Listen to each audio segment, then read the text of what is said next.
আগামী দিনের নির্বাচন কি শুধু এমপি হওয়ার নির্বাচন? আমি নাসিরউদ্দিন পাটোয়ারির এই কথার সাথে একমত যে আমরা কি এমপি হওয়ার নির্বাচন করব, ক্ষমতা অর্জনের নির্বাচন করব, নাকি বাংলাদেশকে নতুন একটা দিশা দেওয়ার নির্বাচন হবে আগামী নির্বাচন? আমরা প্রায় সময় বলি যে ক্ষমতা তো বিএনপি, আওয়ামী লীগ, জামাতের মধ্যে সীমাবদ্ধ, নতুন রাজনীতির তো কোনো সম্ভাবনা নাই। এই নতুন রাজনীতির সম্ভাবনার ফিকে হওয়ার পিছনে অনেকে নুরুল হক নূরকে বা আমাদের গণ অধিকার পরিষদ এবং আজকের এনসিপিকে দায়ী করেন যে তারা নতুন রাজনীতির অভ্যুদয় ঘটিয়েছে, কিন্তু তাদের মাধ্যমে তো আমরা আশা দিক পাই নাই, হতাশার দিক পেয়েছি। কেউ কে চিন্তা করেছেন যে এই নতুনদের, তরুণদের হাত ধরেও কেন পুরাতন রাজনীতির অভ্যুত্থান ঘটলো, অভ্যুদয় ঘটলো? কেন সার্জিস আলমদেরকে মোটর বাইক শোভাযাত্রা নিয়ে যেতে হয় পুরানো রাজনীতির ফরম্যাটে? কেন সচিবালয়ে ঘুরে ঘুরে তাদেরকে তদবিরের পিছনে দৌড়াতে হয় পুরানো রাজনীতির ফরম্যাটে? আমরা তো সমালোচনার দৃষ্টিতে করছি, কিন্তু বাস্তবতা কি?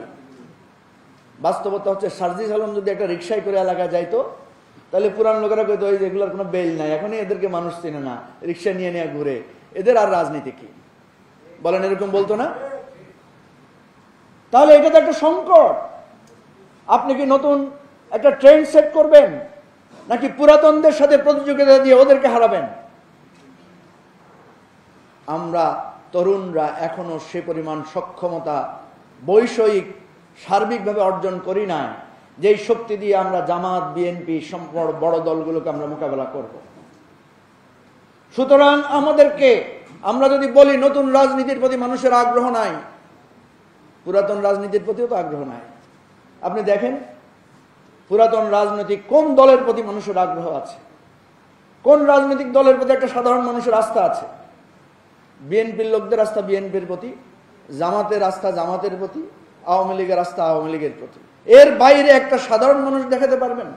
যার কারণে প্রত্যেকটা জরিপে বলছে যে 50 থেকে 50 ঊর্ধ্ব মানুষ বলছে তারা এখনো সিদ্ধান্ত নিতে পারছে না। তাহলে নতুন রাজনীতির কথা আমরা যারা বলছি, আমাদের যার যতটুকু শক্তি আছে, সবাই মিলে যদি একটা ঐক্যবদ্ধ শক্তি হতে পারতাম, তাহলেই তো বাংলাদেশের মানুষ নতুন রাজনীতিকে আঁকড়ে ধরতে শিখত। আমরা কি নতুন কোনো প্রপোজাল একা একা না করে সবাই মিলে করলে তাইলে তো মানুষ বুঝতো যে নতুন রাজনীতির একটা ধারা শুরু হয়েছে। সেদিন আমরা একটা আলোচনায় আমাদের একজন সিনিয়র পলিটিশিয়ান জুনিয়রদেরকে বিভিন্ন রকম পরামর্শ দিচ্ছিলেন। সেখানে একজন সাংবাদিক ছিলেন, তিনি সিনিয়র রাজনীতিবিদকে জিজ্ঞেস করলেন, নতুনদেরকে আপনি এত পরামর্শ দিচ্ছেন, আপনি তো বহু পুরানো দল করছেন, তা আপনার দলের এত তরক্কি হইল না কেন? ওদের এত তরক্কি চাইতেছেন আপনি, ওদেরকে যে পরামর্শ দিচ্ছেন এগুলো আপনি বাস্তবায়ন করলেন না কেন?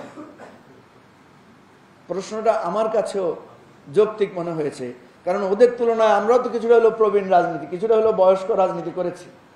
ওদেরকে যত পরামর্শ দিচ্ছি, বুদ্ধি দিচ্ছি, বুদ্ধি ভাই নিজে কাজে লাগাইলে তো আমার দল এতদিনে বাংলাদেশে পপুলার দল হয়ে যেতে পারত। সুতরাং অপরকে পরামর্শ, অপরের দোষ ধরা, অপরের কাছে প্রত্যাশা না করে নিজেদের কাছে প্রত্যাশার ক্ষেত্র তৈরি করুন।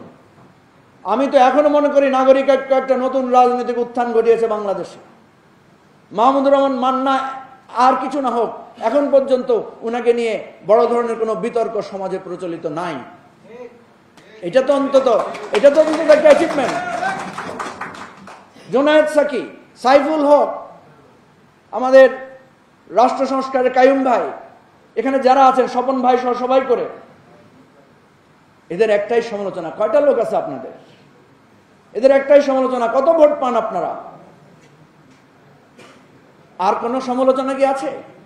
হ্যাঁ, আরেকটা সমালোচনা আছে, যে আপনারা যেগুলো বলেন এগুলো তো মানুষ বুঝে না।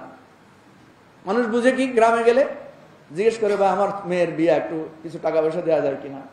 মানুষ বুঝে আমাদের মসজিদে যদি একটু ফ্যান লাগাই দেওয়া যায় তো 50,000 টাকা দিলে, অনুদান দিলে। কারণ মাহমুদুর রহমান মান্না তো 50,000 টাকা দিতে পারে না। জোনায়েদ সাকি তো মসজিদেই যায় না, দিবে কোত্থেকে? যায়? আচ্ছা, যায়। ইদানিং উনি যাচ্ছেন। তো আমি যেটা বলছি, এই রাজনীতিকে এই রাজনীতিকে যদি আপনি মনে করেন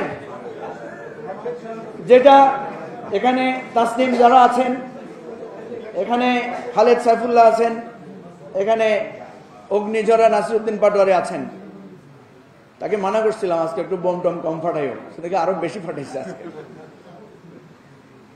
আমি যেটা বলছি যে এই মসজিদের দান করে, এই বিধবা মহিলাদেরকে দান করে আওয়ামী লীগ বিএনপির সাথে প্রতিযোগিতা করে আপনি রাজনীতিতে দাঁড়াইতে পারবেন?